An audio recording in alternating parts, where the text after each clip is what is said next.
Good evening, I'm Dennis Ward, and this is Face to Face.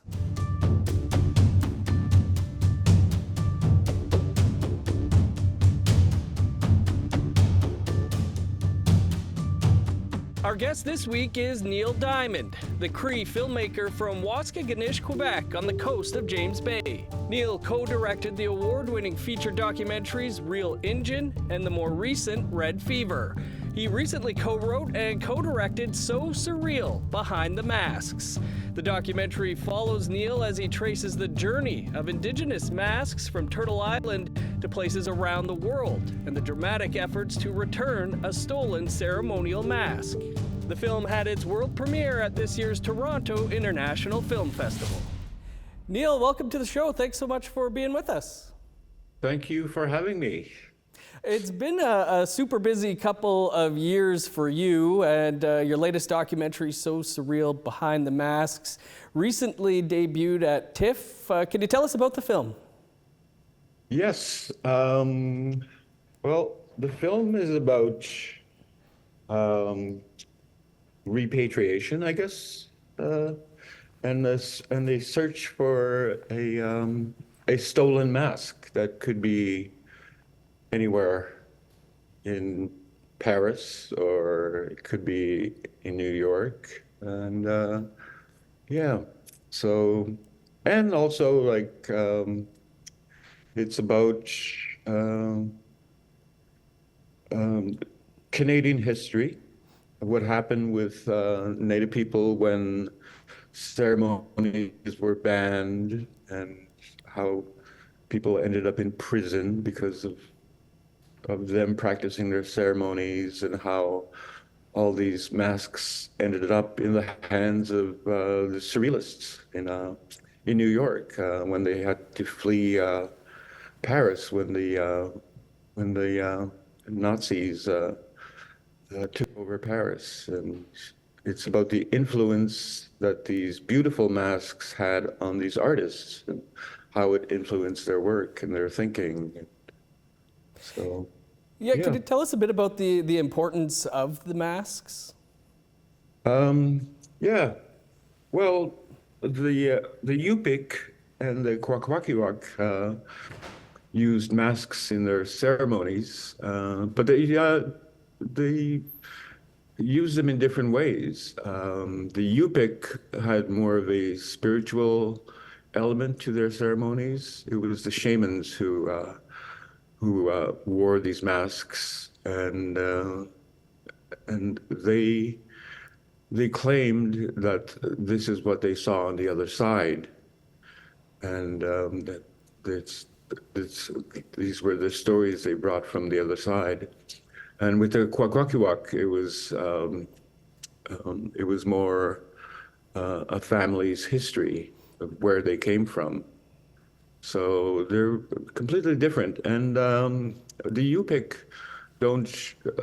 Once the Yupik had their ceremonies, they would either leave them on the tundra or burn them. And so the power that resided in the masks wouldn't stay on this side of of existence. And the Kwakwaka'wakw, they would use them to tell their family history at potlatches and give away their belongings, and they would store them away from people's eyes. And now, all these masks, they're all on display. So it's two different cultures who used masks for two very different reasons, I think. Yeah. Neil, in recent years, there's been efforts to return Indigenous cultural items to their rightful owners, something that's really been picking up steam. We've seen high-profile incidences of, like, the totem pole that was stolen, returned to Niska Nation from Scotland. Right. And even, a recent feature-length film called The Great Salish Heist, kind of a fictionalized take on it all. What did you discover about how and why these items get taken in the first place? Well,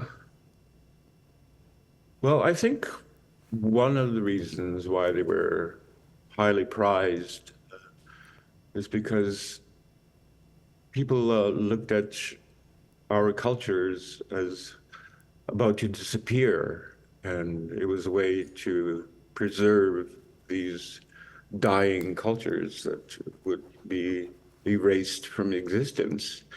And also, like, these are very beautiful objects, you know, like created by like expert craftsmen, artists, and yeah, like, well, you know, imagine seeing like an object from a foreign culture, and you don't necessarily know the meaning behind it, but you want to you, it's just an art object, but for the people who created them, there's a deeper connection to these objects, you know.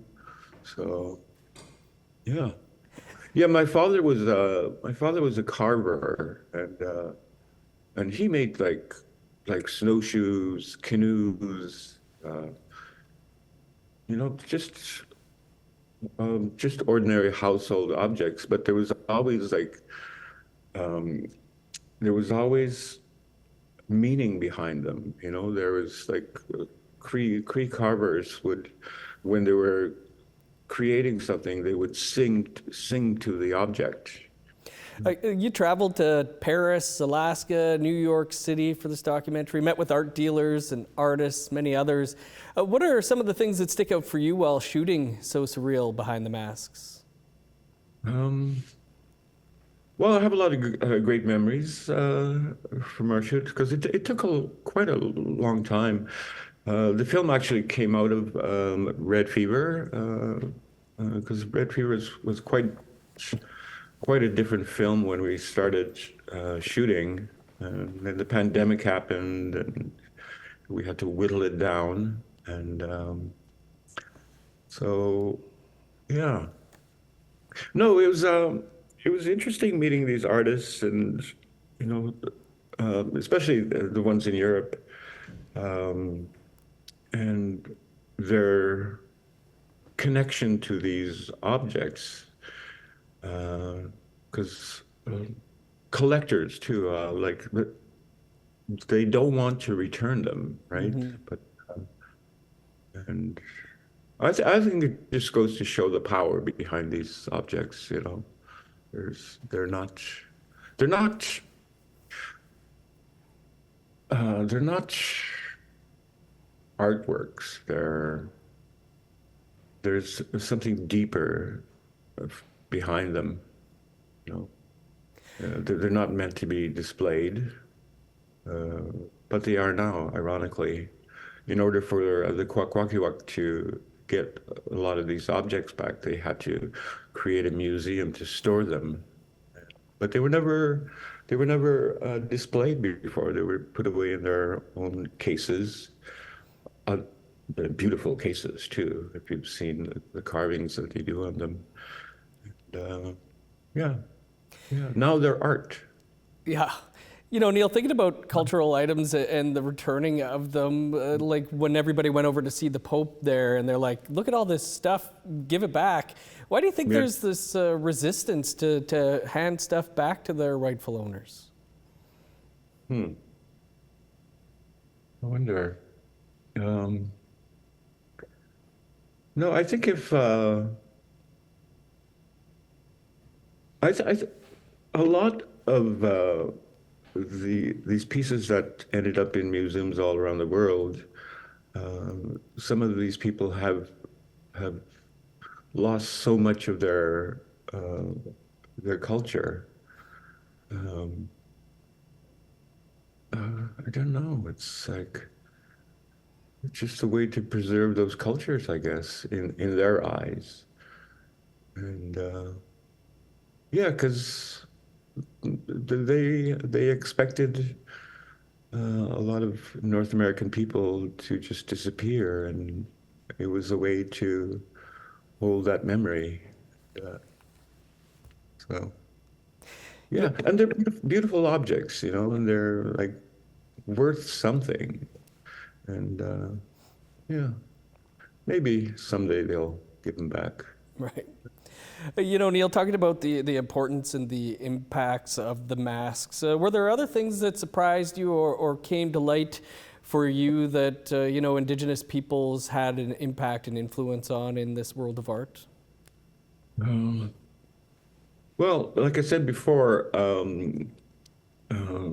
Red Fever, we were going to cover um, other stories about the huge influence that North American cultures had in Western society. And well, what surprised me was like I knew very little about the Surrealists. I knew Salvador Dali and Man Ray, and that was pretty much the extent of my knowledge. Picasso, I knew a bit about too. And yeah, I was surprised. Like there was this huge influence on this art movement.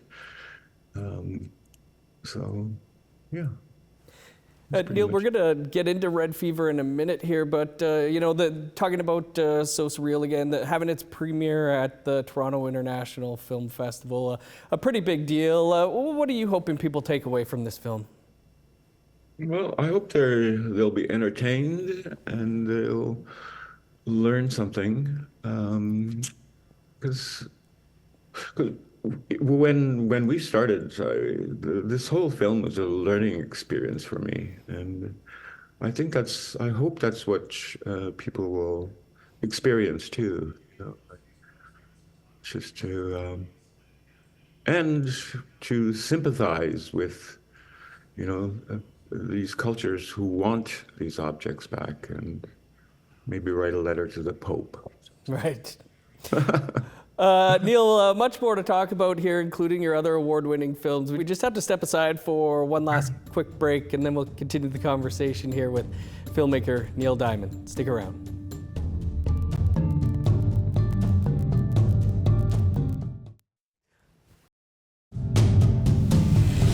Welcome back to Face to Face. Our guest this week is filmmaker Neil Diamond. And before the break, we were talking about Neil's latest film, So Surreal, Behind the Masks, and specifically the impact and influence of Indigenous peoples on art. But Neil, that's not your only film to come out in 2024, nor is it the only one to look at the impact of Indigenous peoples on pop culture. Can you tell us about Red Fever and what spawned the idea for that film? Um, well, Red Fever was actually a very different film when we first started writing it. And it was a long process. It was originally supposed to be about cultural appropriation. And when we did start shooting it that way. And then the pandemic happened and the world changed. And so, and I think it just made, it was a deeper subject, you know. It's just about the huge influence on world culture, you know. So we look at the influence on sports, specifically football, and um, politics, how the Haudenosaunee people influenced the United States, and yeah, and the environmental movement. What else do we have? Oh, fashion. Yeah. See, I haven't seen the film in a long time, so Yeah. I forgot. Yeah. The huge influence that Native people's designs had on the world of fashion. So, yeah. So yeah, it played at Hot Docs. It's still playing in festivals around. It'll play in BC sometime soon in October, I believe. Or yeah. So, yeah. Recently won an award as well. Neil, why do you think Indigenous culture is so often appropriated?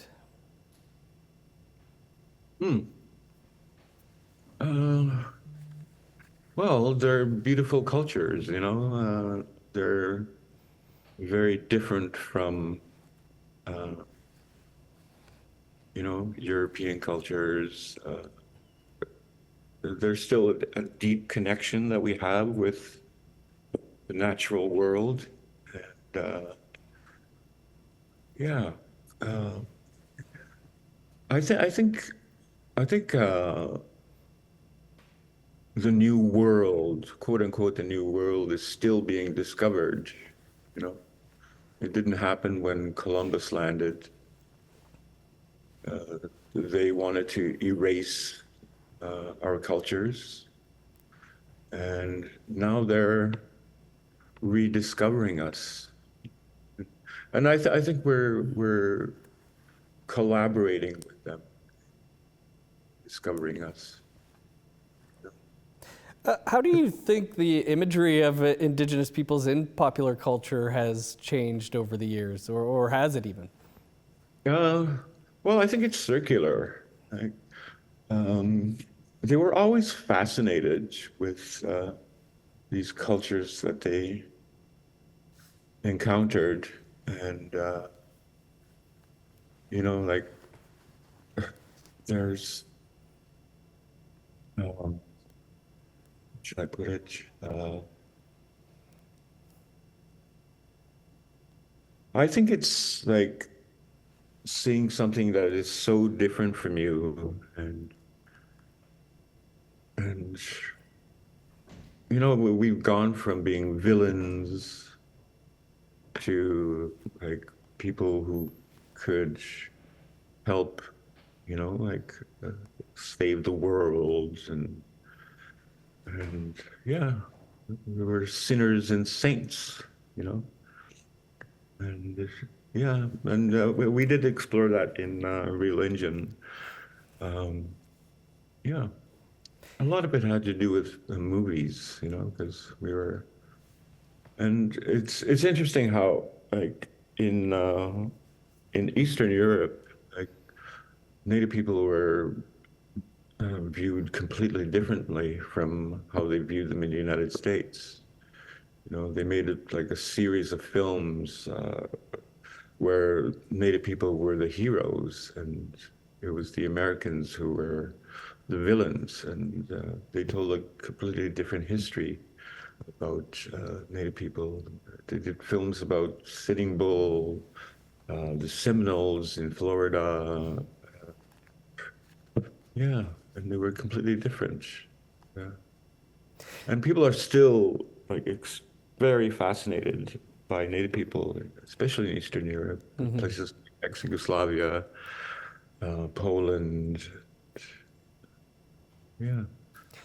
Well, Yeah. talking about that, Neil, I guess, you know, a lot of some of your films at least did deal with the misunderstanding of Indigenous peoples. Well, why is that a theme that you like to come back to? Well, I find it like funny how people misunderstand each other, and yeah, and I try to like inject a lot of humor into everything I do. Um, yeah, misunderstandings can be very funny, you know, and sometimes tragic. Uh, yeah, uh, yeah. Neil, we're going to talk about Reel Injuns here in a minute. We just have to step aside for one last quick break, and then we'll continue the conversation here with filmmaker Neil Diamond. Stick around.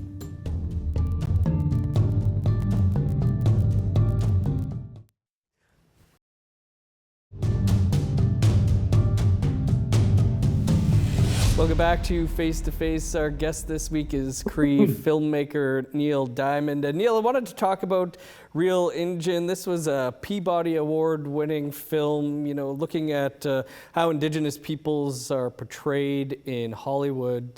Came out in 2009. Do you think things have changed much in Hollywood since then? I think they've changed a bit slowly. I think with all these, Netflix and now Crave and all these streaming services, Native people are finally are having their voice heard. There's a couple of films playing here at TIFF. Done by Native people, and I think the people are starting to wake up to certain realities from Native communities. There've been very successful things done on the streaming services, like Reservation Dogs. Was it Rutherford Falls? Did really well, and there's you're starting to see more Native people appear in films and producers as well, directors, and it's slowly changing. It's for the better. Reel Injun premiered, like your new film, So Surreal, at the Toronto International Film Festival in 2009. I went back and looked, and I don't think out of all the films, I couldn't really see anything that stuck out as like it was an Indigenous-led production or anything. This year at TIFF, 15 Indigenous-led films, a banner year for TIFF. What does that say to you, and what are your hopes moving forward with that? Well, I hope... I try to tell young people, to tell their stories and tell them well, and I hope it inspires more young creators, storytellers because their stories will be heard. The world is changing, and it's looking good, I think. I hope it inspires more young storytellers to go out there and not be afraid to tell their stories. Because people are starting to listen. They're starting to wake up to great stories being told by our people. Well, good stuff, Neil. We wish you all the best with the release of this. Red Fever, like you say, still out there playing as well. What a year 2024 has been for you. Thanks so much for doing the show this week. Okay, thank you for having me. We'll see you around. That is all the time we have for Face to Face this week. You can catch up on any episodes you may have missed by visiting our website, aptnnews.ca, or by visiting our APTN News YouTube page. This show and past episodes are also available as podcasts. You can download those wherever you find your podcasts. Thanks so much for tuning in to Face. I'm Dennis Ward. We'll see you back here in 7 days.